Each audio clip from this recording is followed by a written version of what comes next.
प्रकाश का अपवर्तन, परिभाषा क्या होता है अपवर्तन, उसके बाद में प्रकाश की उत्क्रमणीयता का सिद्धांत, प्रिंसिपल ऑफ रिवर्सिबिलिटी बताऊंगा, और समांतर फलकों के स्लैब से भी अपवर्तन, वास्तविक तथा आभासी गहराई पर चर्चा करूंगा, और अंत में क्रांतिक कोण तथा पूर्ण आंतरिक परावर्तन पर बात करूंगा।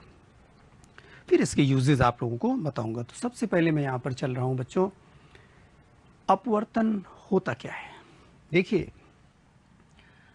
प्रकाश की किरण जब एक माध्यम से दूसरे माध्यम में, पारदर्शी माध्यम की बात कर रहा हूं बच्चों, एक पारदर्शी माध्यम से दूसरे पारदर्शी माध्यम में प्रवेश करती है तो अपने मार्ग से विचलित हो जाती है, अपने मार्ग से विचलित हो जाती है। ये अभिलंब आपको दिखलाई दे रहा है और अभिलंब की ओर ये झुक जाना इसका, या फिर यहां पर देख सकते हैं आप अभिलंब से दूर हट जाना, अपने मार्ग से विचलित हो जाना है। माध्यम पारदर्शी एक है और ये दूसरा पारदर्शी माध्यम है, ठीक इसी प्रकार से ये एक माध्यम और ये दूसरा माध्यम है।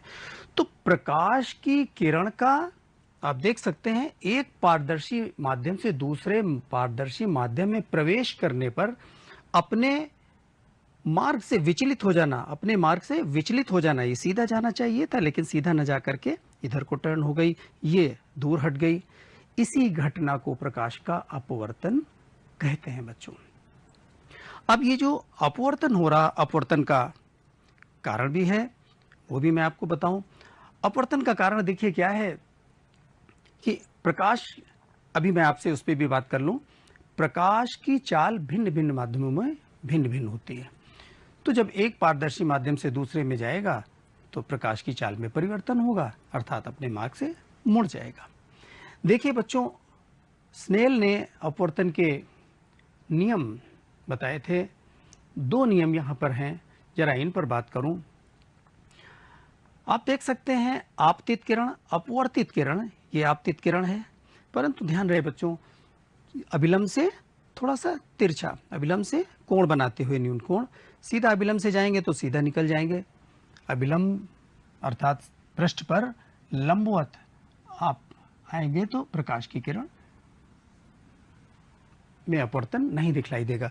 परंतु एक कोण लेकर के इसे आप रे को, कोई आपतित किरण हो रही है तो आप देख सकते हैं कुछ भाग इसका परावर्तित हो गया और बाकी भाग इसका अपवर्तित हो गया, अर्थात दूसरे माध्यम में गया और अभिलंब की ओर, जैसा यहाँ पर झुकता हुआ दिखला रहा हूँ, यह अभिलंब से दूर हटेगा, ऐसा हो जाता है। तो यहाँ पर अभिलंब के साथ में आपतित किरण जो कोण बना रही है इसे हम क्या कहेंगे, आपतन कोण, तथा अपवर्तित किरण अभिलंब के साथ जो कोण बना रही, आर से दिखला रहे हैं, इसको हम क्या कहेंगे, अपवर्तन कोण। ध्यान रहे, अपवर्तन कोण यूज करेंगे, एंगल ऑफ रिफ्रैक्शन। और देखिए बच्चों, इसी पर स्नेल ने दो नियम दिए थे, क्या थे, आपतित किरण दिखलाई दे रही है आपको, अर्थात ये अपवर्तित किरण आपको ये दिखलाई दे रही है, तथा अंतरा पृष्ठ के आपतन बिंदु, अंतरा पृष्ठ ये जो पृष्ठ है हमारा, इसके आपतन बिंदु अर्थात यहां पर अभिलंब, तीनों एक ही तल में होंगे। आपतित किरण, अपवर्तित किरण, अभिलंब अंतरा पृष्ठ के बिंदु पर मिल रहे हैं यहां पर और एक ही तल में होंगे। पहला नियम था। दूसरा नियम स्नेल ने देखिए क्या दिया, आपतन कोण की साइन अर्थात ज्या, जिसको आप क्या कहेंगे, साइन आई, तथा अपवर्तन कोण की ज्या में एक निश्चित अनुपात होता है, कांस्टेंट, ये नियतांक है, इसी को हम नाम देते हैं कितना, दूसरे माध्यम का, ये दूसरा माध्यम यदि है और ये पहला माध्यम यदि हमारे पास यहाँ पर एयर है या ग्लास है, एयर है मान लीजिए पहला माध्यम यहाँ पर, तो पहले माध्यम के सापेक्ष में अपवर्तनांक। ये 2:1 का मतलब है बच्चों, इसे क्या कहेंगे, दूसरे माध्यम का अपवर्तनांक पहले के सापेक्ष, दूसरा माध्यम यहाँ पर जो भी है, अगर ग्लास है तो ग्लास का होगा अपवर्तनांक वायु के सापेक्ष में, एयर के सापेक्ष में। तो यहाँ पर ये साइन आई अपॉन साइन आर एक निश्चित अनुपात है, इसका मान फिक्स है। और बच्चों ये अपवर्तनांक दूसरे माध्यम का अपवर्तनांक पहले के सापेक्ष में बता रहा हूं, जो इसका मान I पर निर्भर नहीं करता है, इसका मान पदार्थ पर निर्भर करता है। आप लोगों को यहाँ पर बच्चों ये भी बताना चाहूँगा, देखिए जरा सा कि कारण इसका अपवर्तन का क्या है, भिन्न भिन्न माध्यमों में प्रकाश की चाल भिन्न भिन्न होती है। तो आपको यहाँ पर भिन्न भिन्न माध्यमों में प्रकाश की चाल भिन्न भिन्न है, तो यहाँ पर साइन आई और साइन आर जो कि अपवर्तनांक है, सपोज कीजिए दूसरे माध्यम का पहले के सापेक्ष, इसी को हम लोग v1 अपॉन v2 भी कह सकते हैं, अर्थात पहले माध्यम में प्रकाश का वेग अपॉन दूसरे माध्यम में प्रकाश का वेग। तो ये अपवर्तनांक हमको प्राप्त हो जाएगा। बच्चों एक बात आपका यहाँ पर ध्यान आकर्षित करना चाहूँगा, देखिए आपतित किरण अभिलंब की ओर झुक गई। इस केस में देखिए माध्यम 1 और ये माध्यम 2 है, तथा दूसरे केस में आपतित किरण अभिलंब से दूर हट गई। यहाँ पर भी देखिए ये आपतन कोण और ये अपवर्तन कोण। जरा सा ध्यान दीजिए, यदि I बड़ा है R छोटा है, तो यहाँ पर अभिलंब की ओर झुक रही है। I छोटा है, यहाँ पर R बड़ा है, तो अभिलंब से दूर हट रही है। अर्थात यहाँ पर क्या होगा, N21 का मान 1 से ज़्यादा निकलेगा, I बड़ा है, और यहाँ पर N21 का मान 1 से छोटा होगा, 1 से छोटा होगा बच्चों, 21 का मान 1 से छोटा होगा। तो ध्यान दीजिए बच्चों, यहाँ पर आपको ये बताना चाहूँगा कि जब प्रकाश की किरण प्रकाशता सघन माध्यम में प्रवेश करती, विरल से प्रकाशता सघन माध्यम में प्रवेश करती है, तो यहाँ पर अभिलंब की ओर झुक जाती है। परंतु यदि प्रकाशता विरल से सघन माध्यम में, सघन से विरल, उल्टा बोल रहा हूँ, सघन से विरल माध्यम में प्रवेश करती है, तब यहाँ पर क्या होता है, अभिलंब से दूर हटती है। ये प्रकाशता सघन माध्यम क्या है, इसको जानना यहाँ पर जरूरी है। आप इसका अर्थ ये न लगाइएगा कि द्रव्यमान घनत्व से, क्योंकि प्रकाशता घनत्व माध्यम का हो सकता है द्रव्यमान घनत्व दूसरे की तुलना में कम हो। जैसे आपको यहाँ पर तारपीन का एग्जाम्पल दूंगा। तारपीन और जल में यदि आप देखें तो जल क्या है, द्रव्यमान उसका घनत्व ज़्यादा है तारपीन से, तारपीन हल्का है, परंतु तारपीन प्रकाशता सघन माध्यम है। अर्थात यदि तारपीन और जल दोनों ले लें तो तारपीन के लिए अभिलंब की ओर झुकेगी ये हमारी अपवर्तित किरण। तो ध्यान रखिए जरा सा, यहाँ पर अभिलंब की ओर झुकती है तो प्रकाशता दूसरा माध्यम सघन है, इसी का अपवर्तनांक है 1 से ज़्यादा होगा साइन आई अपॉन साइन आर का मान। और यदि अभिलंब से दूर हट रही है ये हमारी किरण, तो ये पक्की बात है प्रकाशता ये विरल माध्यम है। दूसरा माध्यम क्या है, प्रकाशता विरल कहलाएगा। यहाँ पर हमारे अपवर्तनांक का मान, जिसको यहाँ पर N21 लिख रहे हैं, 1 से कम होगा। ठीक है, आगे देखिए चलते हैं।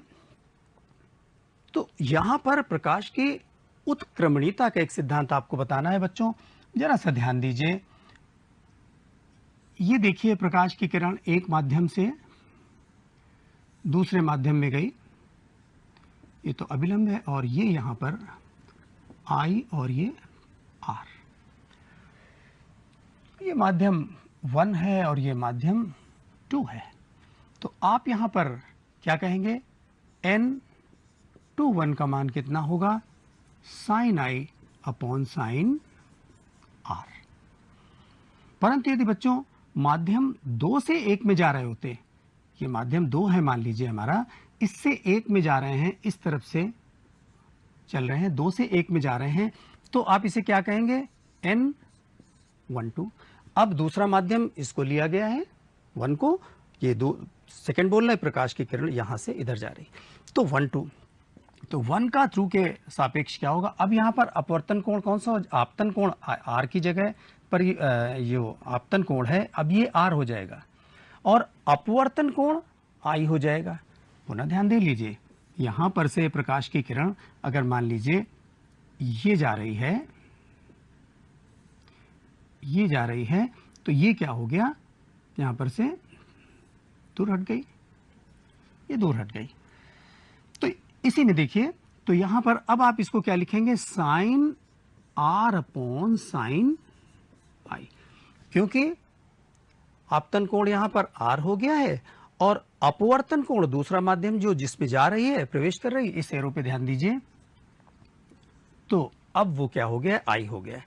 अब दोनों समीकरणों को यदि आप गुणा कर देते हैं, देखिए, तो n21 n12 बराबर sine I upon sine r into sine r upon sine i, अर्थात ये कैंसिल होने के बाद आपको कितना देगा, 1। तो देख लीजिए, हमारे पास यदि किसी माध्यम का अपवर्तनांक दिया है, माध्यम 1 का अपवर्तनांक 2 के सापेक्ष दिया है, तो हम उसका उल्टा अर्थात 2 का अपवर्तनांक 1 के सापेक्ष ज्ञात कर सकते हैं। माध्यम 1 का अपवर्तनांक 2 के सापेक्ष 3/4 दिया है, तो माध्यम 1 का अपवर्तनांक 2 के सापेक्ष क्या हो जाएगा, उल्टा हो जाएगा। ठीक है, तो उत्क्रमणिकता के सिद्धांत में आपको यह ध्यान देना है, यदि देखिए n ऑफ ग्लास आपको प्राप्त करना है और दिया है हमें ये एयर का ग्लास के रिस्पेक्ट में दिया है, और यदि ये मान दिया हुआ है 2/3 एयर का ग्लास के तुलना में अपवर्तनांक, तो ये उलट जाएगा और कितना हो जाएगा, 3/2। तो ये उत्क्रमणिकता का सिद्धांत आपने देखा। यहीं पर बच्चों आपको बताना चाहूंगा, ये पार्श्विक इसका विस्थापन भी समझाना था। देखिए, यहां पर प्रकाश की किरण आपतित हुई, विरल से सघन माध्यम में जा रही है, तो अभिलंब की ओर झुक गई, ये अभिलंब की ओर झुक गई। पुनः ये सघन से विरल में जा रही है, तो अभिलंब से दूर हट गई, ये निकली निर्गत किरण इस प्रकार से। तो आप देख सकते हैं यहां पर क्या हुआ, प्रकाश की किरण पहले सघन माध्यम में अभिलंब की ओर झुकी और उसके बाद में सघन से विरल में अभिलंब से दूर, परंतु निर्गत किरण समांतर हो गई आपतित किरण के। ऐसा इसलिए हुआ बच्चों, क्योंकि यहां पर जो R2 एंगल दिखलाई दे रहा है, ये I1 के बराबर है। ये जो R2 एंगल है, ये I1 एंगल के बराबर है। तो आप यहां पर देख सकते हैं कि हुआ क्या, पार्श्विक विस्थापन हो गया, ये जो किरण प्रकाश की जा रही थी, परंतु इसकी दिशा वही रही, दिशा नहीं बदली, अर्थात ये दूर हट गई और उसी दिशा में निर्गत हो रही है, क्योंकि उसी माध्यम में वापस आ रही। तो एयर से चली थी ग्लास में, ग्लास से फिर एयर में, तो पुनः ये उसी दिशा में निर्गत हुई है। और इसका ये पार्श्विक, ये हिस्सा जो आप देख रहे हैं, इतना दूर अवश्य हट गई है, ये पार्श्विक विस्थापन है। तो बच्चों आगे चलते हैं, देखिए जरा सा, इसमें एक हमारे पास में टॉपिक है वास्तविक तथा आभासी गहराई। आपने अक्सर देखा होगा, किसी तालाब के पास, पूल के पास जाते हैं तो उसकी गहराई कम आपको आभास होती है, जबकि ऐसा होता नहीं है। इसका कारण क्या होता है बच्चों, ध्यान दीजिए जरा सा, चित्र में क्लियर है। ऊपर से सीधा देखते हैं तब तो ठीक है, आपको उतनी अच्छी विजिबिलिटी ले ली, ऊपर से थोड़ा सा साइड होकर के देखते हैं तो हमें यहाँ पर क्या मिलता है कि जैसे कॉइन मान लीजिए ऑब्जेक्ट है कोई पड़ा हुआ यहाँ पर, और ये ऊपर नजर आता है। इसका कारण ये है बच्चों कि ये प्रकाश की किरण, एक तो ये सीधा निकल गई अभिलंबवत, लेकिन ये जो दूसरी वाली किरण आपको यहाँ पर दिखलाई दे रही है, इसको ध्यान दीजिए, ये अभिलंब से दूर हट जाएगी, क्योंकि सघन से विरल माध्यम में जा रही थी। ये कोण यदि आई था, तो एकांतर कोण से ये भी कोण हमारा आई होगा, परंतु अपवर्तन का ये कोण R यदि है, तो संगत कोण से ये भी R होगा बच्चों। यदि यहां पर इसका नाम A और ये नाम C दे लेते हैं, ये सपोज A भी है, तो ध्यान दीजिए यहां पर हमारे पास दो त्रिभुज हैं, त्रिभुज OAC, स्पष्ट रूप से देखिए, त्रिभुज OAC में समकोण त्रिभुज है। यहां पर आप देख सकते हैं साइन आई का मान कितना होगा, लंब AC अपॉन कर्ण OC। परंतु यदि आप साइन R का मान देखें किस त्रिभुज में, दूसरा त्रिभुज लीजिए O डैश AC, ये O डैश है बच्चों, त्रिभुज O डैश AC में, तो साइन R बराबर कितना मिल जाएगा आपको, पुनः AC upon O dash C। अपवर्तनांक के लिए हम यहां पर क्या करेंगे, देखिए sine I upon sine R का मान निकालते हैं, sine I upon sine R, ये जब आप डिवाइड करेंगे तो AC अपॉन OC, और यहां पर भी AC upon O dash C, AC cancel हो जाएंगे और आपको मिलेगा sine I upon sine R का मान देखिए कितना मिलेगा, O डैश C ऊपर हो जाएगा और अपॉन कितना OC।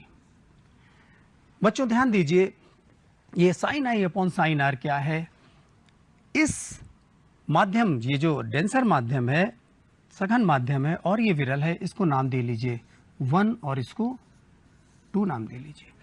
तो आप माध्यम 2 से 1 में जा रहे हैं, अर्थात इसे आप क्या कहेंगे, माध्यम 1 का 2 के सापेक्ष अपवर्तनांक, माध्यम 1 का 2 के सापेक्ष अपवर्तनांक कहेंगे। और इसे आप देखिए O डैश C को जरा सा ध्यान से देखिए, O डैश C दरअसल क्या है कि जब इतना आप पास से आकर के अभिलंब के देख रहे हैं तो O डैश C आपको यहाँ पर कर्ण जरूर नजर आ रहा है, लेकिन ये कोण इतना छोटा है कि O डैश C को, ध्यान दीजिए आप यहाँ पर बच्चों, O डैश C को आप O डैश A ले सकते हैं। ये किरण, ये लंबाई इसके बराबर ली जा सकती है समकोण त्रिभुज में, क्योंकि हम अभिलंब के बहुत नजदीक हैं, ये कोण बहुत ही छोटे हैं। तो यहां पर इसको हम O डैश C को लिख सकते हैं बच्चों कितना, ये देखिए O dash A, O dash A। इसी प्रकार से OC को लिख सकते हैं OA। अब ये देखिए अपवर्तनांक किसका है, 1 का 2 के सापेक्ष, तो इसे 1 अपॉन हम लिख सकते हैं अपवर्तनांक 2 को 1 के सापेक्ष। O डैश A देखिए क्या है, O डैश A हमारे पास में कितना है, ये यहाँ पर आपको O डैश A दिखलाई दे रहा है, जिसका मान यहाँ पर कितना है, H1 है। ये दिखलाई दे रहा है O डैश A का मान, H1 है O डैश A का मान। तो ये बच्चों H1 है, आभासी गहराई जिसको आपने कहा, और OA का मान देखिए, OA का मान कितना है, H2 है, जिसको आपने वास्तविक गहराई कह रखा है। तो अब बच्चों ध्यान दीजिए,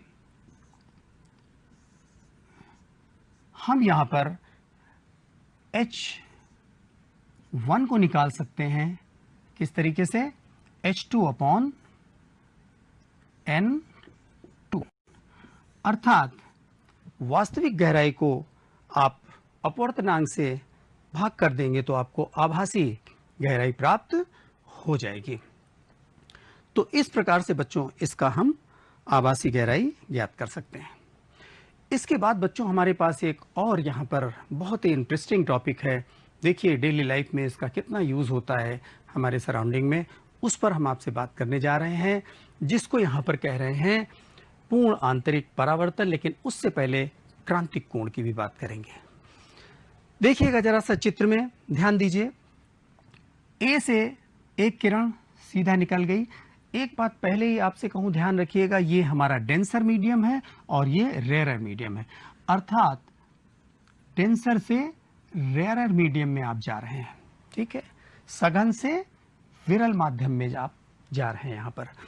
तो बच्चों ध्यान दीजिए, एक किरण ये सीधी चली गई, ठीक है, दूसरी किरण यहां से O से O1 पे पड़ती, O1 पे पड़ती है। क्या होगा, सघन से विरल माध्यम में जा रहे हैं तो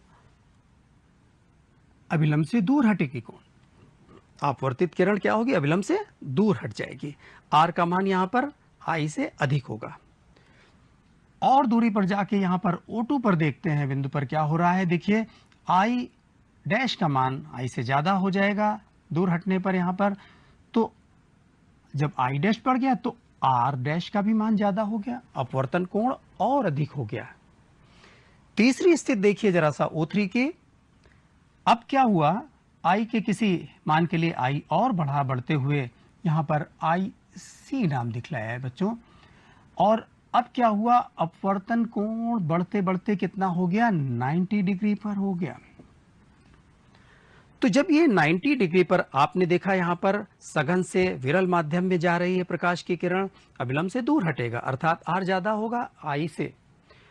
पुनः आई को आपने और बढ़ाया, आर भी और बढ़ गया। अब आई को आपने इतना बढ़ा दिया कि आर कितना हो गया, एंगल ऑफ रिफ्रैक्शन कितना हो गया, अपवर्तन कोण का मान 90 डिग्री हो गया। 90 डिग्री मान जब हो गया, इसी समय पर इस आपतन कोण को क्या कहेंगे, क्रांतिक कोण कहेंगे। तो बच्चों आपतन कोण का वह मान जिसके लिए अपवर्तन कोण 90 अंश का हो जाए क्या कहलाएगा, क्रांतिक कोण कहलाएगा। तो अपवर्तन कोण का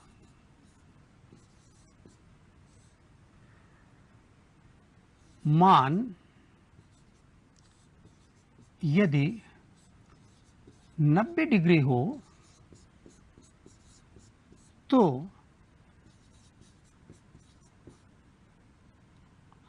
आपतन कोण आई को क्या कहेंगे, क्रांतिक कोण। आई को क्रांतिक कोण कहेंगे।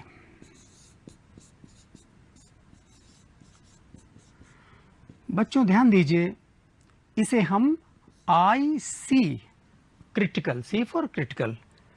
तो यहां पर ध्यान दीजिए कि अपवर्तन कोण का मान 90 अंश है, अतः यदि ये डेंसर है और वो रेयरर है तो आप लिखेंगे रेयरर मीडियम का अपवर्तनांक डेंसर के सापेक्ष क्या होगा, साइन आई सी अपॉन साइन 90।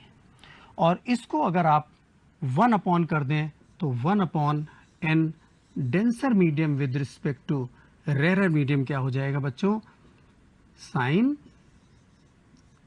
आई सी, क्योंकि साइन 90 का मान कितना हुआ, 1 हुआ। अर्थात किसी भी डेंसर मीडियम का रेयर के सापेक्ष अगर आप अपवर्तनांक निकालते हैं तो कितना होगा, 1 अपॉन साइन आई सी।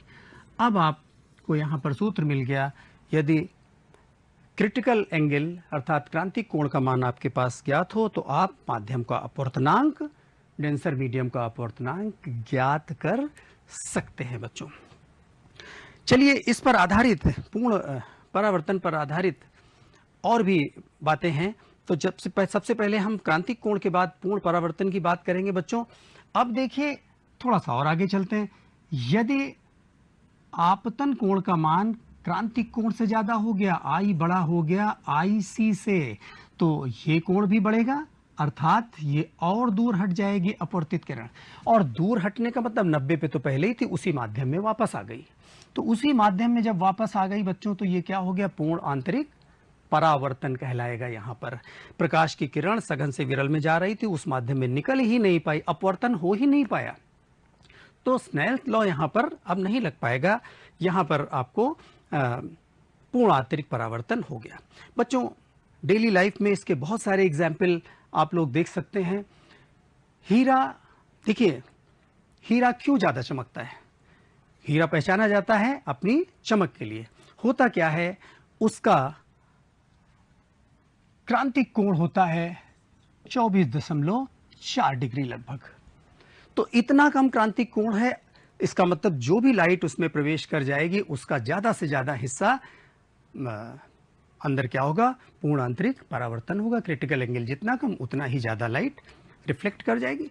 और बाकी कारीगर उसको इस प्रकार से तराश करते हैं कि वो अंदर से कई बार में पूर्ण आंतरिक परावर्तन होता है और किसी विशेष तरफ से जब दिखलाई देता है तो उस चमक दिखलाता है।